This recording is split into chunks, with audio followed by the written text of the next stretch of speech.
May pag-iingat ngayon sa Canada sa gitna ng ulat doon ng 17 nasangkot sa modus na baggage tag switching o mga bagaheng nagpapalit at nabibistong may droga. Ganyan daw ang nangyari sa isang Canadian citizen na noong isang taon ay nahuli sa Pilipinas pero pinalaya. Kung paano yan may iwasan, alamin sa report ni Von Aquino.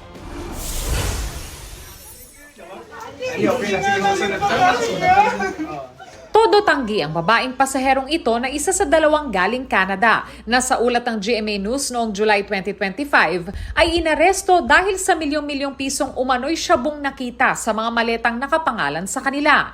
Nung lumabas sa conveyor belt, may tag yung luggage. Yung tag na nakita, it was under her name. So the presumption is, pagkaari mo yan. Pero she denied that was her luggage. Na-detain ng halos isang buwan ang babae at naharap sa reklamo pero dinismiss ng DOJ ang asunto. Based on the appreciation of facts by the Department of Justice, hindi raw sa kanya. Kaya na-dismiss po yun. Yes. Pag-uwi ng babae sa Canada, naningil siya ng compensation sa sinakyan niyang airline na dapat daw ay responsable sa kanyang bagahe base sa ulat ng isang Canadian news program. Pero tumanggi raw ang kumpanya. Naungkat din sa Canadian report na isa ang babae sa di bababa sa 17 nasangkot sa tinawag nilang baggage tag switching sa nakalipas na taon. We already coordinated with our foreign counterparts. Binigyan naman natin yung information na ganito yung nangyari para maabisuhan din ho sila and they could also make their own investigation.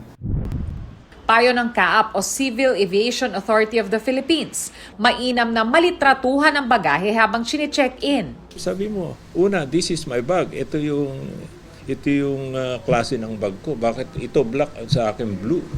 So you have reasons na sabi mo hindi akin yan. Because you have an evidence. Ganyan ang diskarte ng ilang nakausap naming pasahero bilang pag-iingat. Pinicturean lang po. Tapos sinend po sa messenger ko tsaka sa mga family ko po. Pipicture namin yung maleta namin with yung tag, para halimbawa mangyari sa amin na magkapalit, meron kaming pangahawakan. After your luggage leaves your hands and goes on the belt, you really have no, control over it then. So basically, hope for the best. Payo rin ng CAAP, kung kaya, maglagay ng tracking device sa bag na nakalink sa smartphone app para malocate ito. Ingatan din ang boarding pass na may bag identification tag. Dapat dala-dala mo to kahit na nakauwi ka na. Dahil you're protected. Dahil meron yung barcode. Matitrace yan ilang kilo ba yung bagahe mo.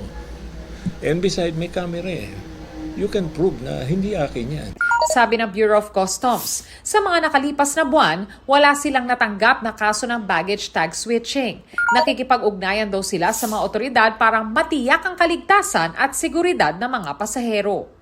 Von Aquino, GMA News.